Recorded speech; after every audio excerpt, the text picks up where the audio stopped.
না না, এতে সরষের তেল হয় না, এর থেকে ধান হয়। বলো, এর থেকে সরষের তেল হয়? কি হয় এর থেকে? এর থেকে ধান হয়। ও এগুলো, আরে বুকের পাটা। ইয়ে কনে ভাই, কি দিল? সেরা সেরা স্যালুট। কে ইনি? কে ভাইটির ভিডিও আমি অনেক আগে থেকেই দেখি, এত সুন্দর ভিডিও বানায়। আর তোমরা যারা নতুন, প্লিজ সবাই যাও ভাইয়ের চ্যানেল ভিজিট করো, সাবস্ক্রাইব করো, ডিসক্রিপশনে লিঙ্ক দিয়ে রেখেছি। তো চলো বেশি কথা বলবো না। এ কি মমতা দিদি নাকি? এখন তিনি কোথায় আছে? পাকিস্তানে? বাংলাদেশ থেকে নেবে না? ওনার এখন উচিত কচু গাছে গলায় দড়ি দিয়ে মরা, সাথে ভাইপোকে নিয়ে। চলো দেখি।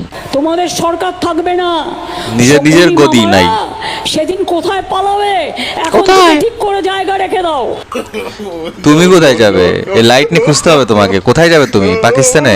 তোমাকে তো খুঁজে পাচ্ছি না। যাও, জলদি যাও। হয়তো ভাবছেন আমি এই টর্চ লাইটটা দিয়ে কি করছি। আমি এই টর্চ লাইটটা দিয়ে বাংলার তৃণমূলে সেই সমস্ত চটিচাটা নেতা নেত্রীদেরকে খুঁজছি যারা কিনা একটা সময় বিজেপিকে কটাক্ষ করে এই ধরনের গানগুলো কোথায় হালার ফুটেরা কোথায়?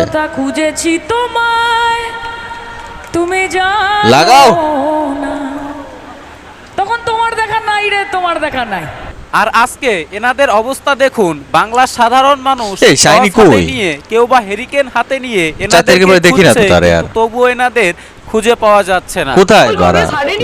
তৃণমূল কংগ্রেসকে ভোট চুরি করে হারানো হয়েছে। ও বাবা গো, বাবা করে কি কষ্ট। বন্ধুরা, আজকের ভিডিওতে আমরা কথা বলবো বাংলার ফায়ার ব্রিগেড তৃণমূলের যুব নেতা দেবাংশু।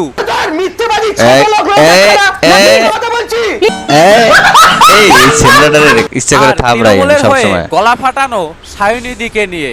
তাহলে বুঝতেই পারছেন আজকের ভিডিওতে যেহেতু এই দুজন রয়েছে, তাহলে ভিডিওটা কিন্তু অতি রসালো এবং মাখো মাখো একটি ভিডিওতে চলেছে। তাই আপনাদের কাছে ছোট্ট একটি অনুরোধ, আজকের ভিডিওটি অন্তত একটু শেষ অবধি দেখে যাবেন। ভিডিও শুরু করা যাক, চলো।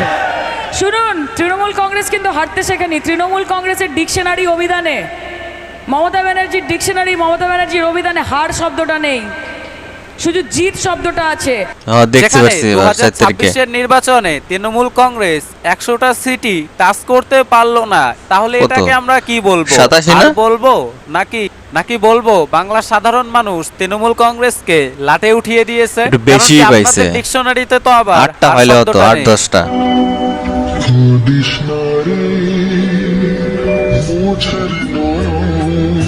ওই যে টিস্যু না ডাইপার পিছনে।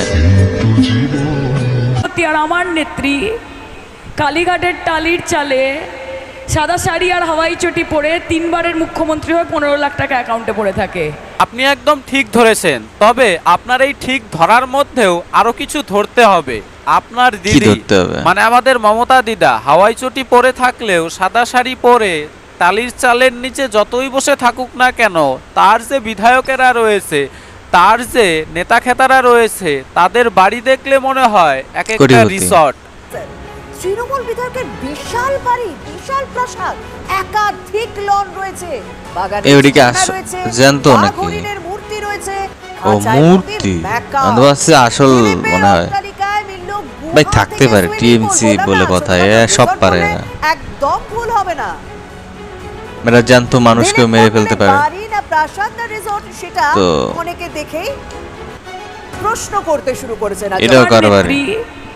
কালীঘাটের টালির চালে সাদা শাড়ি আর হাওয়াই চটি পরে 3 বারের মুখ্যমন্ত্রী হয়ে 15 লাখ টাকা অ্যাকাউন্টে পড়ে থাকে। আরে ঠিক আছে, তৃণমূল চুরি করেছে আর আমাদের 100 দিনের কাজের টাকা লুটে পুটে খেয়ে নিয়েছে। একটা চোর ছেচোর একদম নির্লজ্জ বেহায়া দোকান কাটার পার্টি এর থেকে আর বেশি কি করতে পারে? কি করবে এর থেকে বেশি? বাহ বাহ, এদের কোনো রাজনৈতিক আদর্শ আছে? কি দিল? প্রোগ্রাম হচ্ছে দেখছি, বড় বড় বুলডোজার যাচ্ছে। কখনো দেখেছো মা একটা সভাস্থলে বুলডোজার সাজিয়ে নিয়ে যাচ্ছে? বুলডোজার চলে আসছে। কি বোঝাতে চান যে শুভেন্দু অধিকারী বাঙালির বাড়ির ওপর দিয়ে, বাংলার মা বোনেদের মাথার ওপর দিয়ে বুলডোজার চলবে? বলছিলাম দিদি, বুলডোজার তো আমাদের বাংলায় চলবে, তবে সেটা সাধারণ মানুষের ওপরে নয়, অথবা বাংলার কোনো মায়েদের ওপরে নয়। বুলডোজার চলবে সেই সমস্ত লোকেদের ওপর, সেই সমস্ত লোকেদের বাড়িতে যারা কিনা রাস্তায় নেমে পাথরবাজি করবে। বুলডোজার চলবে সেই সমস্ত অবৈধ নির্মাণের ওপর যেগুলো কিনা সরকারের টাকায় বেআইনিভাবে নির্মাণ করা হয়েছিল। বুলডোজার চলবে এই সব কিছুর ওপর, তবে বাংলার সাধারণ মানুষের ওপর এবং বাংলার মায়েদের ওপর বুলডোজার চলবে না। আপনি যতই এই বলে মানুষকে টুপি পরান না কেন, বাংলার মানুষ কিন্তু আপনার এই টুপি পরেনি।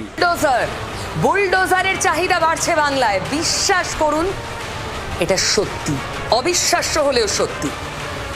এমনিতেই বুলডোজার এখন রোজ কোথাও না কোথাও চলছে। অবৈধ নির্মাণ দেখলেই বুলডোজার। পালাবদলের পর বেআইনি কার্যকলাপের বিরুদ্ধে এটা বিজেপি সরকারের সার্জিক্যাল স্ট্রাইক। আর এই সত্যির সঙ্গেই এটাও সত্যি, বুলডোজার সংস্কৃতি বাড়ছে, বুলডোজারের চাহিদাও বাড়ছে। ये भगवान क्या जुलुम है। বুলডোজারের চাহিদা বাড়ছে।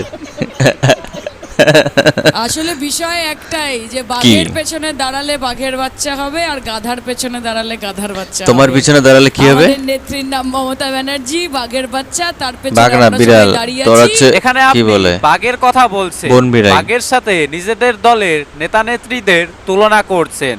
বাংলার সাধারণ মানুষ আপনাদের দলে কত বড় বড় বাঘ আর হনুদেরকেই না দেখে নিল তিহার জেলে যেতে। যেমন বীরভূমের বাঘ অনুব্রত মণ্ডল, তাকেও কিন্তু বাংলার সাধারণ মানুষ তিহার জেলে যেতে দেখেছে। আর সন্দেশখালীর বাঘ, যে কিনা রাত্রি করে মেয়েদেরকে বোনেদেরকে পিঠে বানানোর জন্য ডাকতো, সেই বাঘটাও কিন্তু বর্তমানে খাঁচায় বন্দি হয়ে আছে। সব বাঘে বিড়াল বানাইতে হবে। বিরাট বড় তার কাটা আছে শুভেন্দু, বুঝলেন? ওর মাথায় একটা তার গোটা নেই, সব কটা কাটা। ইঁদুর ঢুকে একবার কেটে দিয়েছিল, পুরো কাটা তার। আমি বিশ্বাস করবেন না, ও খালি বলে কাটা তার পেরিয়ে ঢুকেছে। এরে কি করে বাইরে কেন জেলে ভরু করে? বন্ধুরা, 2026-এর নির্বাচনের ফল বেরোনোর আগেই হয়তো এই দেবাংশু, অনেকে আবার এনাকে ভাটাংশু বলেও ডাকে, তো এই দেবাংশু বুঝতে পেরে গিয়েছিল যে বাংলায় এবার তৃণমূলের বিসর্জন হতে চলেছে। এ কারণে যত পেরেছে বিজেপির নেতা নেত্রীদেরকে ইচ্ছে মতো উল্টো পাল্টা কথা বলেছে। কারণ এ ভালো করেই জানে যে বিজেপি এলে তার আর এই গাঁজাখুরি কথা সাধারণ মানুষ শুনতে চাইবে না।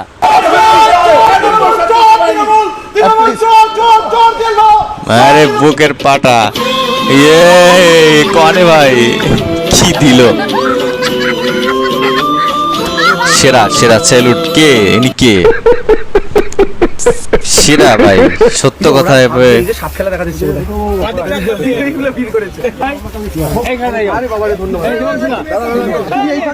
এইখানে সবাই দেখে রাখো কোথায় এরা এখন কি করে। না না, এতে সর্ষের তেল হয় না, এর থেকে ধান হয়। বলো, এর থেকে সর্ষের তেল হয়? কি হয় এর থেকে? এর থেকে ধান হয়। এগুলো বাংলায় তৃণমূল এতটাই উন্নয়ন করেছে যে সর্ষা থেকে যে তেল হয় সেটা তৃণমূলের নেতা জানেন না। समझ रहे हो? समझ रहे हो? समझ रहे हो ना? কি একটা অবস্থা।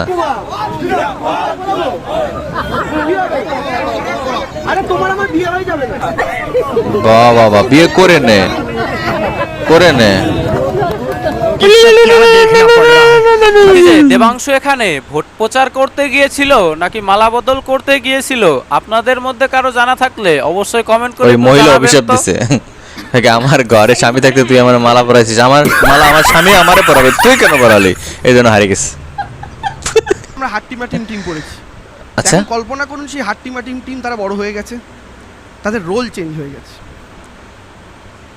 হাট্টিমা টিম এখন ডেইলি করে জিম। বাবা বদলে যাওয়ার দিনে তাদের বদলে গেছে নিয়েছে কিনে। জ্ঞানেশ এবং টিম, তাদের মালিক হলেন কিম, তাদের প্রসেস ঘোড়ার ডিম, ভাবে সবাই ছোটা ভীম। হাট্টিমাদের লক্ষ্য বদল, ডিম পারে না সবার মাঠে, মুখের অবস্থা সেই দেখছো? মাঠেতে লম্বা লাইন, কেউ হ্যাপি না, ভাবতেছে চুপ কর। জ্ঞানী বাবা,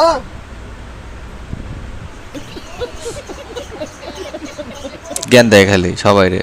বন্ধুরা, আমরা সকাল বিকেল সন্ধে খাবার খাই, কিন্তু আমাদের এই দেবাংশুদা সে সকাল বিকেল সন্ধে গর্বের সাথে এই চটিটাকে চাটেন। আমি তো গর্ব করে চটি চাটি, আমার কোনো অসুবিধা নেই।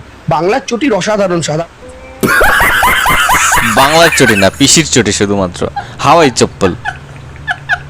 যাই হোক বন্ধুরা, আজকের এই ভিডিওটা এখানেই শেষ করছি। আজকের এই পুরো ভিডিওটি সম্পর্কে আপনাদের নিজস্ব কি মতামত তা অবশ্যই কমেন্ট করে জানাতে ভুলবেন না। আজকের ভিডিওটি কেমন লেগেছে তা অবশ্যই কমেন্ট করে জানাবেন, এবং পারলে আজকের এই ভিডিওটি একটু শেয়ার করে দেওয়ার চেষ্টা করবেন। ধন্যবাদ, ভালো থাকবেন, সবাই যাও থাকবেন, দেখা হচ্ছে পরবর্তী অন্য ভিডিওতে। চ্যানেলটা সাবস্ক্রাইব করো। থাকবে না, তুমি চলে যাও, তোমাদের সরকার থাকবে না। আমি এনার দেখতেই পাই না, আমি আগে থেকেই এনাকে আমি পছন্দ করিনি। ইনি না সবাইকে আন্ডার এস্টিমেট করে কথা বলে, ছ্যাক ছ্যাক ছ্যাক ছ্যাক খ্যাক খ্যাক খ্যাক খ্যাক করে, শকুনির মতো সবসময় খ্যাক খ্যাক খ্যাক করে, সবার সাথে খারাপ ব্যবহার করে, মানে কারোর পাত্তাই দেয় না। কেউ একটা প্রশ্ন করলে তার আগে না, মানে তিনি যা চাই এই মানে তিনি শুরুটা করবেন কথার, আর শেষটাও করবে তিনি, মাঝখানে কেউ কোনো ইন্টারাপ্ট করতে পারবে না। What is this nonsense? কোথায় এখন কি করে? তো guys, thank you so much, অনেক অনেক ধন্যবাদ ভিডিওটা দেখার জন্য। তো কেমন ছিল ভিডিওটা অবশ্যই কমেন্ট করে বলো। নতুন হলে প্লিজ চ্যানেলটা সাবস্ক্রাইব করো। নমস্কার সবাইকে, জয় শ্রীরাম একবার বলে যাও কমেন্টে।